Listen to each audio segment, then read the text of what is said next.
This is Shahram Mahdizadegan, author of Angels Never Die, The Devil's Mask, and Crossing the Bridge of Dreams.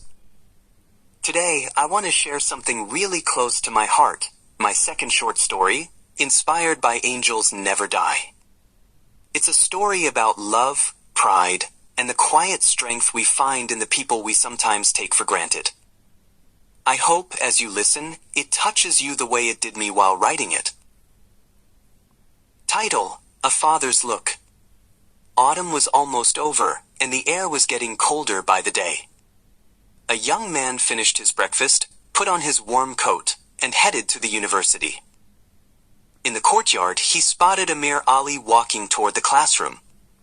Both of them were first-semester students and had only recently become friends. Amir Ali was tall and skinny, with a serious face.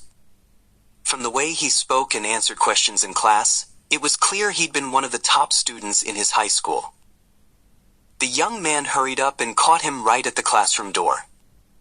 After a quick, "Hey, how are you?" they went in and sat together. Hours passed.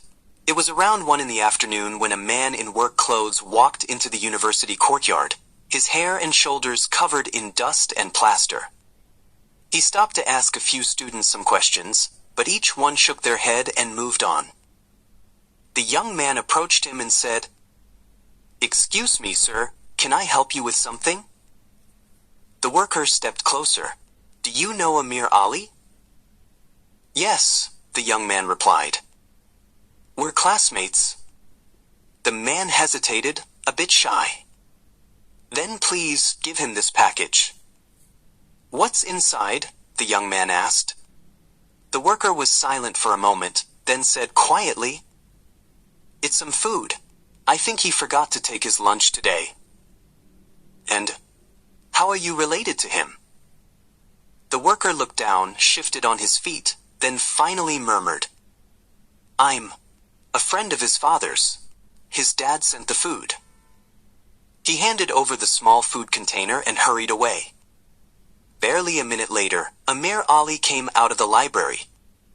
The young man told him what had happened and held out the container.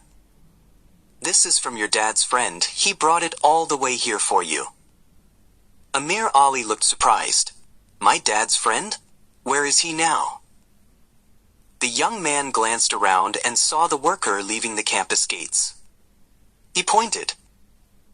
Amir Ali suddenly ran toward him, and the young man followed instinctively. They were only a few meters away when Amir Ali called out, Dad, where are you going?" The worker froze, turned around, and when he saw his son and a few other students watching, he tried to signal him to stop, to wait, to talk later.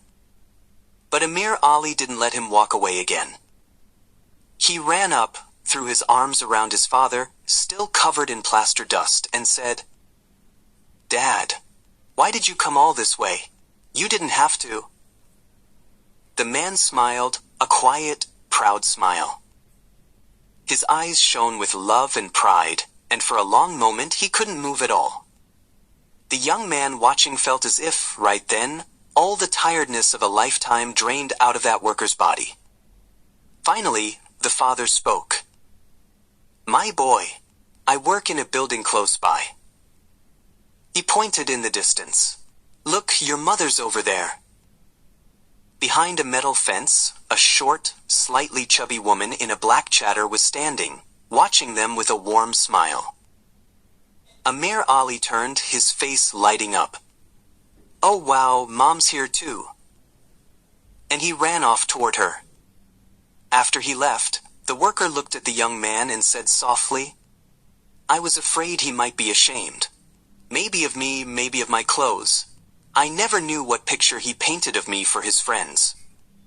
Then he turned and walked away, leaving the young man standing there, lost in thought.